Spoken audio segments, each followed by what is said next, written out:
Hello again, this is John Wild, here to give you another look at cool action figures, and this time we're going to be looking at Sideshow Collectables, Friday the 13th Part 2, Jason Voorhees, 12-inch action figure from 2004.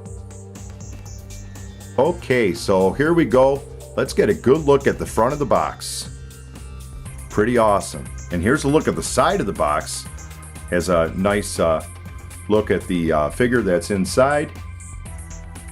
It shows at the bottom Jason Voorhees Collectible 12-inch action figure. So here's the back of the box, and we'll look at the synopsis that they have on here. It says, 5 years have passed since the massacre at Camp Crystal Lake and the death of Pamela Voorhees. Now, a new batch of camp counselors have come for training, ignoring the legend of Jason Voorhees. But when the bloodshed begins, it becomes evident that Jason did not drown in the lake, but hides in the woods seeking revenge for his dead mother.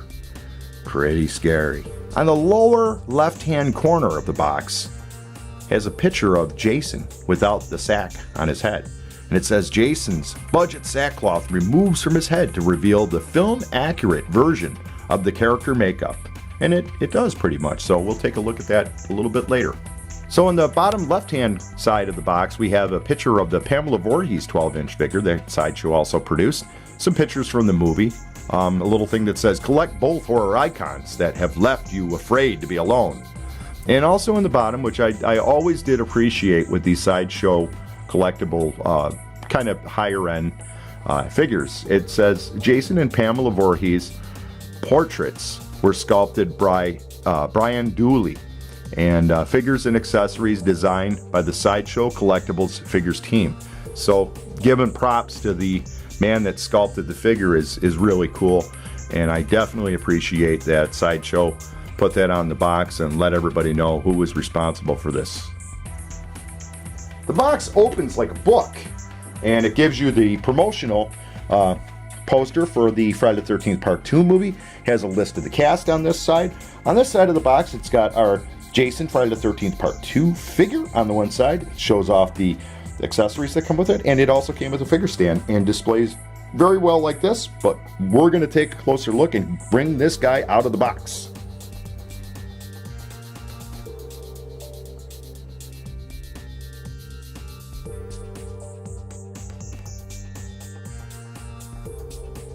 After we opened up the box, the first thing we're going to pull out and look at here is the figure stand.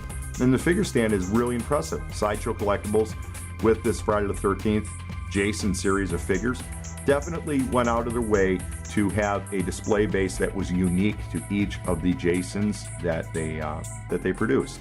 This one is for the Friday the 13th Part 2, obviously, because it says that at the bottom of the base and distinguishes them in each way. This one shows off the poster artwork for Friday the 13th Part 2 and is a very nice touch to the whole thing. So once you get a figure on there, you'll really see what I'm talking about. So here he is on his base, and as you can see, it really makes this figure pop, and an impressive action figure all the way around. And we'll take a look at the articulation and some of the features of the figure right away. Okay, so his head is on a ball joint, and it moves up and down and twists left and right. His arms are also on ball joints, and they have good articulation, go up about that far. They'll swing all the way around. The clothing kind of hinders it. Has an elbow joint, has a wrist swivel, or a swivel at the, it's almost like a forearm swivel, and then he also has a pivot at the hand. The bicep swivels also. The chest doesn't have any ab crunch or anything like that, but does have a rotation. Almost feels like there's two parts to it, like there is an ab section to it. The legs articulate out fully, and also out to the side. They have a cut at the thigh, and then they have a single knee joint. And then at the bottom he has another swivel. Looks like it's about at the foot, and because of the boots, I believe the foot doesn't articulate all that great. But again, it's a very well articulated figure. The costume is all in cloth and stitched nicely. Has nice details like the buckles on the overalls, the pockets. You know, the stitching is really nice. The shirt has snaps at the arms. The boots are very nicely detailed and resemble the boots that were in the film, and they definitely have paid some attention to the movie. The sack is removable off his head. We'll wait a little bit to reveal, because that's what they always did in the movie, was they would wait to the end to reveal what it is. But if you look, you can see one eye through the sack, and this is a really, really nice figure. The only thing is, maybe the overalls could be tightened up a little bit. It's got a snap here on the side. They seem a little bit loose. They just seem a little bit bulky on him. But again, I'm sure if you spend some time, you could probably get that to look pretty nice. So that's the articulation and the features of the figure itself. So why don't we take a look at accessories now? Because this is kind of the Farmer Jason, it always kind of has been considered the Farmer Jason. He definitely comes with some unique weapons. He has a pickaxe here. It's got a little bit of a blood detail on the one side, and wood handle detail is fair. You can definitely tell that that's a wood handle. So pickaxe, and the other thing he comes with is a pitchfork. Again, not traditional machete, because this is Friday the 13th Part 2, and we have not progressed that character that far. He's definitely more into farm instruments. So those were the two accessories that came with the figure. If you would have bought I believe it was a Comic-Con exclusive, it came with a head of Jason's mother. That's a little bit more expensive one, because it was only released at Comic-Cons. I didn't get that version, haven't gotten it. I maybe would like to get it, but it isn't make or break that I don't have Pamela Voorhees' head. Now let's take a minute, and we're going to talk about the 3 persons that played Jason Voorhees in Friday the 13th Part 2. So the beginning of Friday the 13th Part 2 starts kind of like on a suburban street, and it's kind of rainy out, and you kind of see a kid out on the street, and then these shoes and these legs come into view. And this is the first actor to play Jason Voorhees in Friday the 13th. But we have to be honest here, it wasn't an actor, it was an actress. Yeah, that's right. When they shot the beginning of this film, because it was an insert part of the movie, it wasn't part of the main filming production, they used a stand-in for Jason Voorhees. And the person who did that actually is a costume designer by the name of Ellen Lutter. And she was the costume designer. She was there that day. They needed someone to walk down the street wearing kind of farm boots and a pair of coveralls, and she got the job. So the feet that you see in the beginning of the film are actually a female that was portraying that, and it wasn't any of the other 2 actors who played Jason for the majority of Friday the 13th Part 2. So little nugget of goodness there. So let's move on to the rest of the Jasons. The second person to portray Jason Voorhees in Friday the 13th Part 2 was stuntman Steve Dash. Now, Steve Dash was brought in later on in the film production as the main actor. The person who was hired to portray Jason Voorhees was having problems with some of the stunt work, and they had a little confidence issue with him. So they wanted to pick up a guy that could do the heavy stunt work that would be involved in portraying Jason Voorhees. So Steve Dash comes in a little bit later into the production, so they didn't remove the actor who initially started playing Jason. They just shot the heavy stunt work ones with Steve Dash. Now, Steve Dash is a stuntman, basically. He did some acting also. He primarily was a stuntman, in my opinion, but actor also. And he had to wear that sack over his head and run through the woods. And I got to give the guy credit for that, because that couldn't have been easy. They double-sided taped the sack to hold it to his eye, but really he only had one eye to see out of. Another interesting story out of the Friday the 13th Part 2 movie was when Steve Dash was filming the climax of the movie with Amy Steele. Amy Steele was to bring a machete up, and she was going to bring it down onto Jason because she had fooled Jason into believing that she was his mother. And if you haven't seen the film, I don't want to, spoil it, but you probably have anyways. So the way this was to go down is Amy Steele raises the machete up. She moves slightly out of the way. Jason sees his beheaded mother on an altar and then holds his pickaxe up to block the machete from coming down and hitting him. Unfortunately, there was an accident, and Amy Steele brought the machete down onto Steve Dash's middle finger and cut it pretty good. He had to go into the emergency room. I think he actually did 2 trips to the hospital during the filming of Friday the 13th Part 2. So again, the second person in basically to portray Jason Voorhees was a man by the name of Steve Dash. So now let's get to the probably what would be considered the main actor. Okay, so like all good Friday the 13th films, we're going to have an unmasking, so here we go. And ta-da! Yes, there he is in all his glory. The hoodless Jason Voorhees from Friday the 13th Part 2. So the makeup design for this Jason was done by Carl Fullerton. And initially they wanted Tom Savini to come back and do the makeup, special effects work. But Tom Savini was busy doing the burning in Buffalo, New York, so they had to bring in Carl Fullerton. He was a student of Dick Smith's and went on to win an Oscar for special effects makeup. So they really had, I'm saying, they took some of the essence of the Savini Jason that pops out of the lake at the end of Friday the 13th and added some of those touches to this character design of Jason.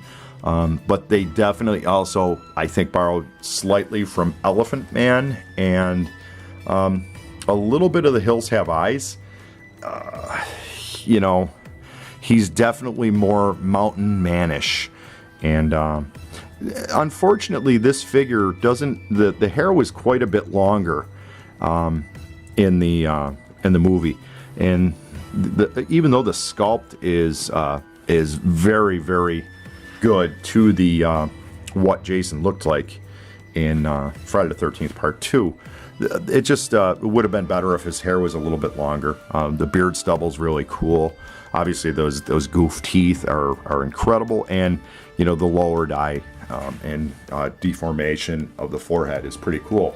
Okay, so the character or the actor that portrayed this Jason was Warrington Gillette. And Warrington Gillette was originally hired to play Jason throughout the entire movie because he had some stunt credits, but very early on in the process that it became apparent that Warrington Gillette just wasn't going to be able to handle the stunt work, and that's why they brought in Steve Dash.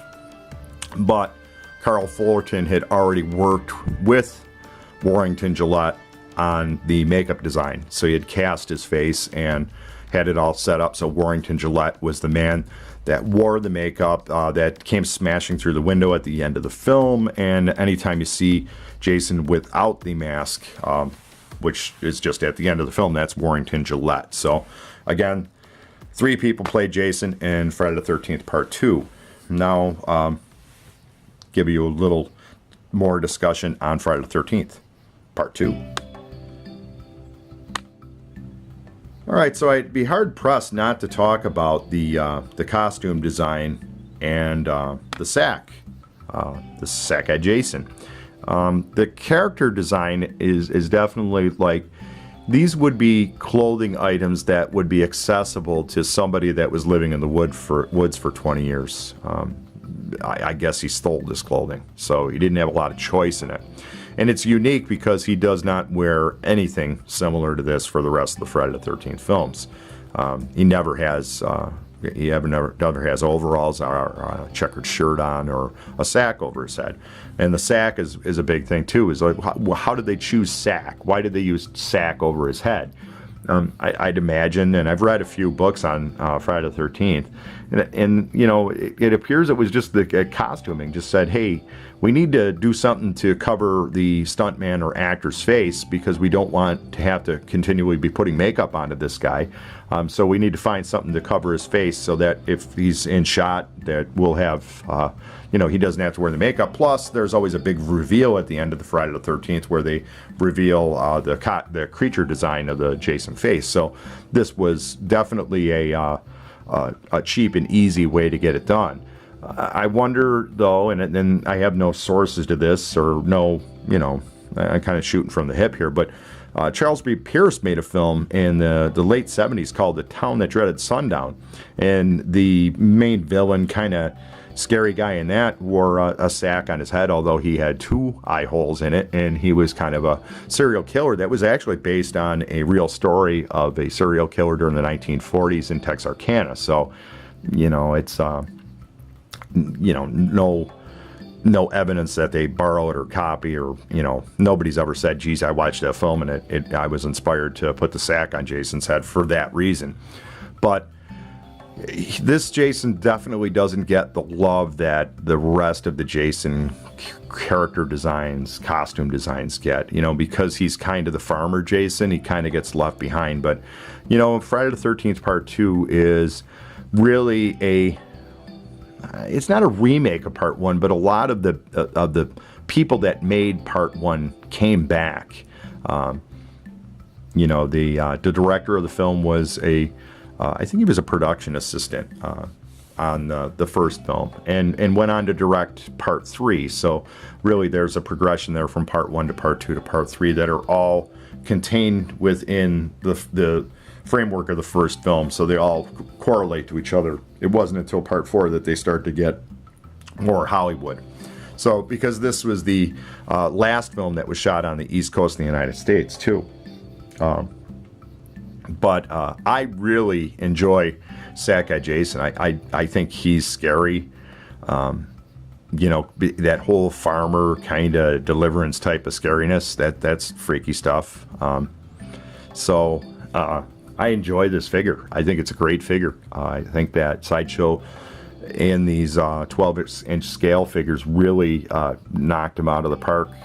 They're just great fun. They look great on display. The articulation, it just, you can just get them into really cool looking poses. So let's take another good look at the figure and we'll wrap it up. So this has been your look at Sideshow Collectables Jason Voorhees Friday the 13th Part 2 figure, and a really cool action figure. If you get an opportunity to pick this figure up, I definitely would say go for it. It's well worth it. Really nice display piece. Looks great. Displays very well. Great representation of the character. Love it. So if you can find one, go and get yourself one. If you're a Friday the 13th fan, you almost have to have one of these guys. Incredible. All right, so hope you enjoyed my little talk about Friday the 13th Part 2, the actors, the costume design, a little bit of the makeup stuff, and I'm going to be doing more of these videos this month of October because it is getting close to Halloween, so I got a lot of Friday the 13th Jason stuff. We're going to go through Friday the 13th Part 2, Friday the 13th Part 3, Friday the 13th Part 4, Friday the 13th Part 6. We are not going to deal with Friday the 13th Part 5 because it ain't Jason. So if you have any questions about Friday the 13th Part 2, or I could try and answer them. I do know a little bit about it, kind of read a lot of this stuff and enjoy it. Been reading Fangoria and all that other good stuff for years, so got any questions, let me know. If you like the video, hit the like button, sure would appreciate it. If you want to share it with your friends, that'd be cool too, sure would appreciate it. Thanks to you all, my subscribers, and everybody that's been coming on board. I know I've been a little bit lackadaisical on making the videos, try and get better here in the month of October. Got some big stuff coming up, probably starting in November. But Friday the 13th is going to be our theme for October, so keep on the lookout for more videos. Thank you very much, guys, and until next time.